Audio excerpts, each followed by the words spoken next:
Welcome to the Winners Find a Way show and podcast with your host, Trent M. Clark, three-time World Series coach, CEO of Leadershipity, serial entrepreneur, having started 12 companies, coach to the 1%, and an international speaker. This show is going to be your go-to podcast for facing adversity, being inspired, and overcoming obstacles. All from the best in the world, business, sports, and leadership.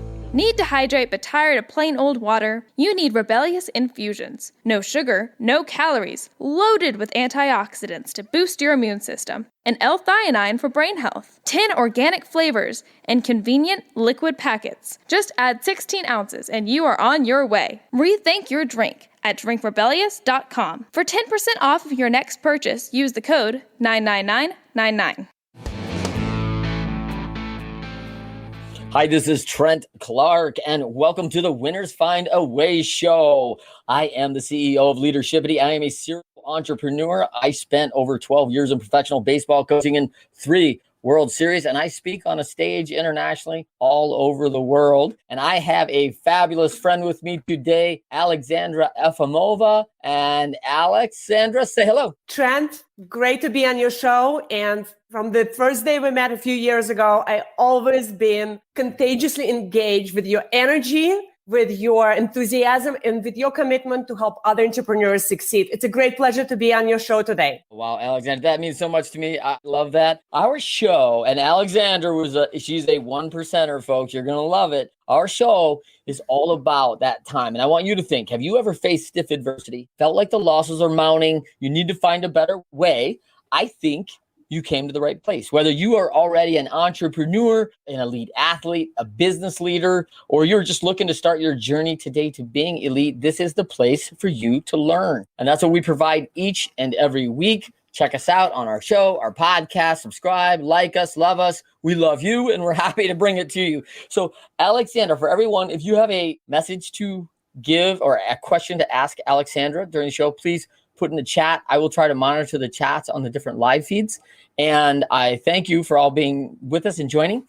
And I will have a time at the end where we're going to do that. I want to talk quickly, Alexandra, about a few highlights about you. But before I do that, why don't you tell them where they can find you online? Like, how do they get in touch with you if they say, I want to know about you? Trent, thank you for such a warm introduction. My website is alexandra.com. My Instagram is alexandra.y.Efimova, and my LinkedIn is Alexandra Efimova. All right, so let's get into Alexandra. She's the CEO of the RP Group International, founded in 98, a premier brand of footwear, apparel, accessories, and wellness products. You may know the brand Russian Pointe, a very favorable brand, especially in the dance world, of course. And on wellness side, Flex. She's the CEO of FLX, Flex. Extensive experience in entrepreneurship, collaboration among individuals, organizations, business, nonprofit, governmental, education sectors, executive diploma from Harvard, went to Eastern Michigan University. You were the EY Entrepreneur of the Year finalist in 2017. Pretty awesome. You've been on the Inc. 5000 list.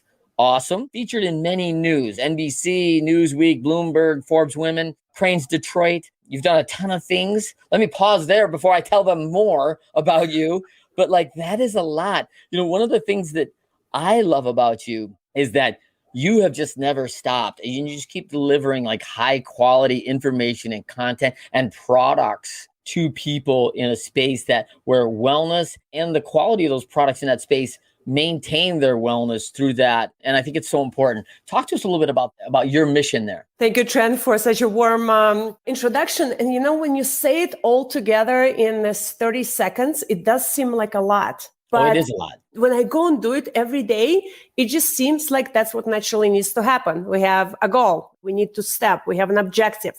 We have a challenge. We need to overcome it. We have an opportunity. Let's take it on. I do a lot of hiking. I'm actually in Park City, Utah right now for the entire month to conquer some of these mountains here. And when I start the hike, sometimes I can't even see the tip of the mountain, right? It could be covered in snow. It could be covered with the clouds, but I know it's there. It's another 14 that I want to conquer. And what do we stop? We stop with not tripling on the next rock. We start on crossing that creek. And one step at a time, it goes further and further.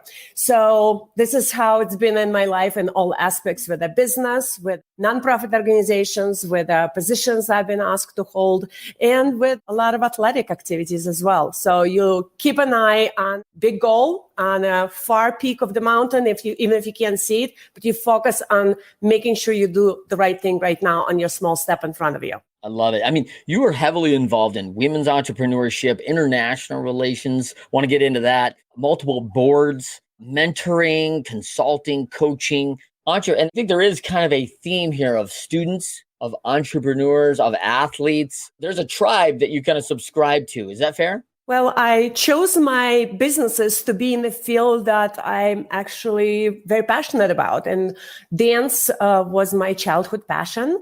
I danced in Russia in St. Petersburg. Then I danced for University of Michigan ballroom dance team so that's how the Russian Pointe brand started. And then it evolved into FLX and many other things.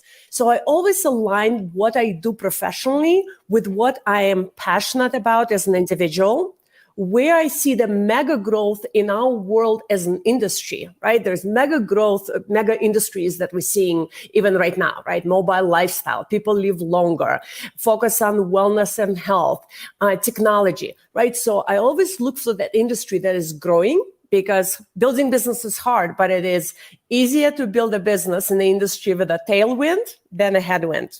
Yes. And I also looked for the things that have a positive impact on people and what people are willing to pay for and where my skills are. So somewhere between those four big circles of my passions and hobbies, mega trends, my skills and expertise, and what people are willing to work for, I found those golden circles of the things that I focus both personally and professionally. And that's how the mentorship also came out, because I want to share it with other aspiring entrepreneurs. Because when I started the business at age 20, it was really, really hard. I didn't have coaches. I didn't have mentors. And I probably would have gone faster and more successful if I had somebody to guide and coach me. But over the times, I learned that I need to ask for help, and I need to not to be shy, and ask advice, ask for help, and most importantly, listen to it. I think that's really, by the way, great plug for a coach, folks. Did you hear that? Leadershipity. You need a coach? Like, get yourself a coach. Get yourself a trusted advisor, a guide. I love that. And I think you're so right. And, from an athletic standpoint, where I came from, and theater, I mean, it's constant feedback, coaching, feedback. That sounded good. Got to lighten the tone here. Got to get your elbow up and play. It's always constant feedback, not coachable, not getting it, doesn't have the ability to adapt. I mean, all these things come in and it hurts us. I want to jump to Russian Pointe for a minute, because big celebration, 21st anniversary now for Russian Pointe. And you launched the 5, 6, 7, 8 podcast, right? Yeah. So actually, this year we celebrated 23rd anniversary of Russian Pointe. I started the company in 98. On the 21st anniversary, 2 years ago, I started podcast 5, 6, 7, 8. Podcast for people in the move, where we talk about goal setting, overcoming challenging, role models and mentors, finding your niche in the industry. And most of my audience and the guests are dancers or people in the dance industry, but what we really talk about applies to everybody. And then also in 2019, 2 years ago, I acquired the FLX stretch training company. I love it. So I was a huge fan of Fame growing up. And by the way, Alexandra and I only grew up about an hour apart. And I want to talk a little bit about in a way, okay? I want to first of all talk a little bit about the Russian immigration over to Ann Arbor, Michigan area. And I'm a Battle Creek, Michigan product here. So that is about 78 miles apart, like where we are. But we didn't meet till I think I was in my 40s. So I was later that we met. But I grew up on Fame. I love that show. And I just think of Debbie Allen, the actress, 5, 6, 7, 8, let's go, let's hit it, and she's coaching and she's giving it. And so when you had that podcast name, I just loved it. I was like, oh, that takes me back to, here we go. 5, 6, 7, 8. Like, here we go. This is a get ready. It's about to happen. And for people who haven't been around the theater or dance, like, this is the cue. It's go time. It's go time in dance, and go time in life, and go time in business. I love it. So let's talk for a minute about, so you're Russian. And I love your name is like so pretty, right? Like, I don't know if everyone sees it. If they see how we spell your name, right, very quickly they go, oh, wow, Alexandra, like I recognize that name is not the English speaking, right? Or the English way to spell. So I don't know if people always know when they meet you that you are Russian. And you came here at what age to the United States? I came in 1993. I was 1 month away from turning 16 years old. And we came with my family to Ann Arbor, Michigan. My stepfather is American. He was a U.S. naval officer, graduate of Georgetown and University of Michigan MBA. He met my mother in Ann Arbor when she was invited to come and teach art for several months. And it's a lovely love story. They fell in love and we moved here in the summer of 93. That's awesome. And so and of course, you went on to do ballroom dancing for the University of Michigan. Tell me a little bit about what you've seen there as far as, I mean, people love ballroom dancing now, right? They put it on TV shows. They've done all sorts of different things. Like when I was a kid, when I thought of ballroom dancing, I thought of like Lawrence Welk, right? Like that was kind of our association. Now we think ballroom dancing, the skill, the technique, the fitness, costume, like it's pageantry, right? And it's something really now that I find people have, the most unlikely people I meet are passionate about it and into it. And I'm like, really, ballroom dancing? And they're like, we love it. Wow, it's awesome. Well, the beauty of dance in general is that it's an incredible workout. It helps with the posture, flexibility, and hand-eye coordination through your entire day. Specifically about ballroom dancing, there's such a wide spectrum, right? There's everything from sexy salsa to romantic foxtrot and Viennese, from seductive Argentine tango and everything else in between. So really, you can find the type of dance or the group of dances that fits your personality the most and your partners and for your physical abilities, right? We see 7-year-olds doing ballroom dancing, and then we see 80 and 90-year-old doing ballroom dancing. So it's really a form of dance and exercise forever. Plus, it's a great social activity. So if you and your partner choose to do some salsa dancing or Argentine tango, I mean, it just becomes one more thing that binds you, unites you, creates some chemistry, and it's a great way to steal the dance floor at the next wedding party. That's right. I love it. And we've had dance studios in our country forever, right? Like, and I don't know if people always notice them. Like if you drive by, like, hey, here's a dance studio right over here. And if you don't frequent those, you may not notice them, but they are almost in every city. You have it regular. So I want to pivot here to a little bit about you as a child, right? I mean, 15, 16 years old coming over here, that may be impactful, but tell us the most impactful pivot point you had as a child or as a teen when you knew you were destined, or at least wanted, for entrepreneurship, owning your own brand, like really taking this autonomous role of developing your team and this service and this product and the give and the mission that you are on today? Trent, it's a very good question. And now I live in America for 28 years. So to answer your question about my passion and entrepreneurship, I'm going to take a step back to my childhood in Soviet Union and put a little bit of a framework around how I grew up and really what my upbringing was, because it's very different from most of our audience. So growing up in Soviet Union, it was just as Soviet Union was. Everything was controlled by the government.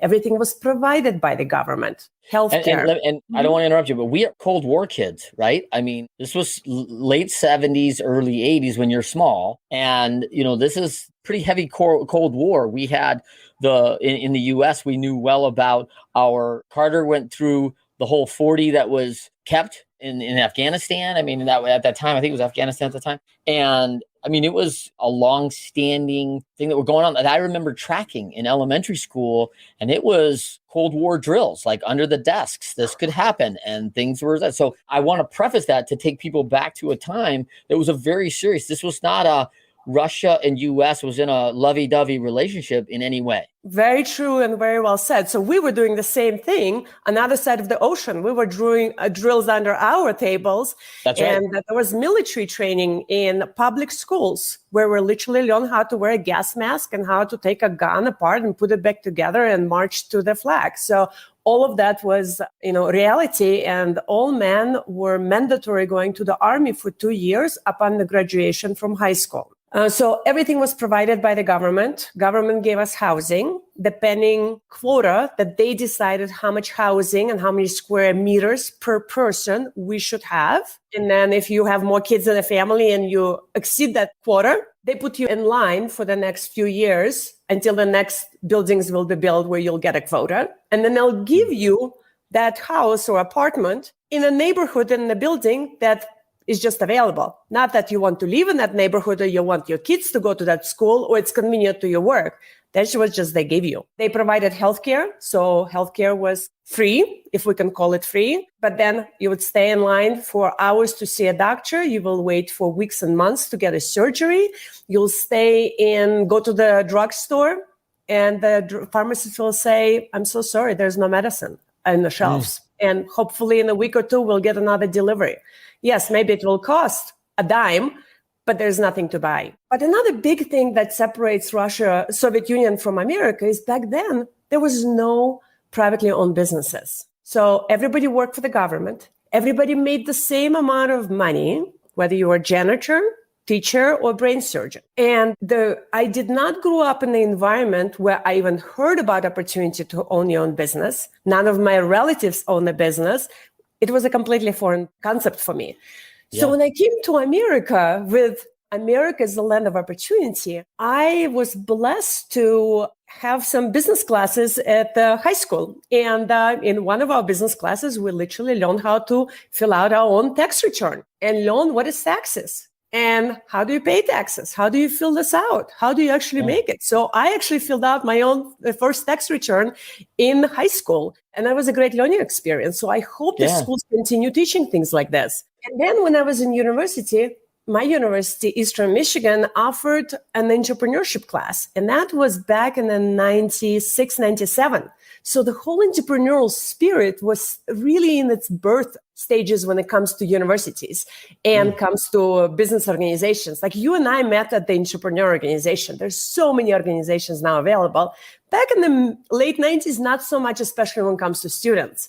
But my university was one of the first ones to offer entrepreneurship class. And that's when my eyes started opening up. I'm like, this is amazing. I can have my own business. And it just sounds like really American dream for me. So that's how I came to the ideas that I want to do this. I love it. Well, it's so interesting because I don't think most people can process being a 14, 15-year-old kid and not considering like we walk into the ice cream shop or we walk into the hair salon or we walk into Home Depot. And what do you mean you can't own your business? Everybody owns a business. In fact, 5 of my friends down the street, their mom or dad owns a company, right? And so we hear it all the time of people that own the dry cleaners and we know their families. And so it's not foreign in any way to us. And then when you talked about that, I mean, I was staggered. We've talked a lot about this, offline, but I just was staggered about you getting medical treatment as a child and being in a hospital room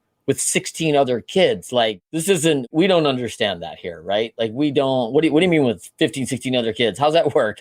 Right? I was in a toilet down the hallway for the entire floor. For the entire floor at a hospital where the toilet is a pretty important thing usually in a hospital, right? I mean, people aren't exactly healthy here where we're at, right? Let's move to, I love this quote by Chris McChesney and Sean Covey. They wrote a book called The 4 Disciplines of Execution. As you probably have read it, you're a well-read person. Winners, when shown data that they are losing, find a way to win. So let's talk a little bit about your background. I mean, that allowed you to become one of the 1% in business and life here. I mean, very few people get to own a brand like you do. And I mean, and you've done it now over 23 years. And we know as entrepreneurs, the 5-year mark is like a huge hurdle. Like if you get there, it's like victory is mine, 23 years. Like, that's amazing, right? So talk to me a little bit about on this journey where did you ever feel there was a time where you were just up against it? You were just down, maybe not out, but you felt like, hey, this is getting pretty dark and you had to come back and win. Maybe down, but not out. Tell me a time in your life that you kind of felt that way. Road to success is never paved with trophies and awards. It's like an iceberg, right? 10% of the iceberg is on top and 90 is underground, under the water. So 90%, it's the hard work. It's the hurdle. It's the blisters of hard work. It's the pain and it's the failures. I started the company in Ann Arbor, Michigan. And then 2005, I moved to Chicago because I felt like for the growth of the international brand in a field of the apparel and footwear and the arts, I would benefit from being in a big city. So I settled in Ann Arbor, Michigan, and opened a beautiful office in downtown. In addition, I opened a beautiful retail showroom store. And being brand new in the city, still struggling to build a business, not having really mentors, coaches, or investors, it was very, very challenging. I had to rebuild my whole team from ground zero of hiring people. I didn't have any friends. And Chicago is a great city for opportunities, but also it's a tough city. It's brutally cold in the winter. There's 11 million people. So you need to really work hard. And I remember in 1 week, my store was flooded and the office and the warehouse was all together. It all got flooded. In the same week, we had a fire. So I just wish it all happened in the same hour. Maybe it would even each other out, but no, it didn't. And you kind of look at this situation and you say, am I going to rebuild? What am I going to do? I mean, and it's all on my shoulders. I wasn't even 30 years old back then. And what helps me keep moving in the challenging situations like this, just like situation we all faced a little bit over a year ago with COVID, when my sales dropped 90% because recitals were canceled, summer camps were canceled, gyms were closed, stores were closing, right? What do? Do you pull yourself together and you fight through without knowing what's on the other end? And how long is that tunnel of darkness? And when you're going to see any lights? And is it going to be the lights of the field and the fresh air? Or is it going to be a train moving towards you where the headlines is going to hit you again? So moments like this helps me go back to the core reasons why I chose to be an entrepreneur back 23 years ago. And over the years, the reasons why I chose to be an entrepreneur and why I continue choosing to be an entrepreneur change. Because the life changed, I changed, the world changed, my needs and desires and goals change. To do this journaling on a regular basis and ask yourself those big questions. Is it still relevant what I do? Why do I choose this way versus that way? Why do I choose to be an entrepreneur versus work for somebody? Why do I choose to be an entrepreneur in this business and not in another? Why do I choose to live in this city and not that? Because we all have regrets down the road when we hit hard times. And it's so important in those moments of regrets to me, not to blame myself and not to make a quick decision to quit, but to go back to the core and realize why I made this decision back then, and I'm continuing with this. Through many challenges, from the fire to the flood in the same week, to the COVID, to the employee committing theft, through the economic challenges, from the volcano in Iceland that shuts down all the airways for months. And we all face it for internal and external reasons, but we need to know and be very clear and actually write it down for ourselves so we can fully clear on why we chose this path. So we can't blame anybody, because at one point of our life, we need to take full responsibility and accountability for our personal decisions, because there was nobody else that should be blamed. I love that. I think that's so good. There's two things when I think about you being down and out, right? The first is related to your climbing. You're very experienced and high-level climber and hiker. And so we talked a little bit about this before, where most people want to head up to the peak, and I may not even be able to see where that peak is. I ultimately know where I want to get. There are going to be challenges on this way, and I'm going to overcome them. I'm going to the peak. It's my end goal. And I also know it's not going to be easy. And so I'm prepared for that. So that's one thing I want you to talk a little bit about. And the second thing is, after seeing what you've seen as a young lady growing up in the Soviet Union at the time, which was pretty tough. I mean, it was tough times there. And in fairness to them, I mean, economically, things weren't always perfect either there. So, but does anything seem so hard to overcome now for you, because you're thinking, hey, I'm here and I got a chance, right? So tell me about those two things. So let's start with the last question.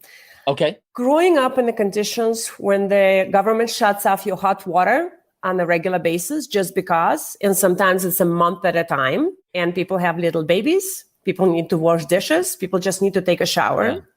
Yeah. Growing up in a country where you stay in line for food every single day. It wasn't American propaganda when you saw pictures of people staying in line. That's what it was. And then the grandma goes to the store, goes in line for meat, and then puts me in line for bread. By the time that line reaches, they might run out of that food or any food, but two people before you, and you have no control over it. When you wait to see a doctor and there's no medicine or no hospital beds available, when you take public transportation and you're stuck in the public transportation like sardines, and there's no other way to get to work and school, and you still do this, and living in a 600 square foot apartment, 5 family members, and thinking this is a luxury because somebody across the hallway has only 450. So when you live through all of these conditions, and at the same time, you have great conversations over the table with your friends.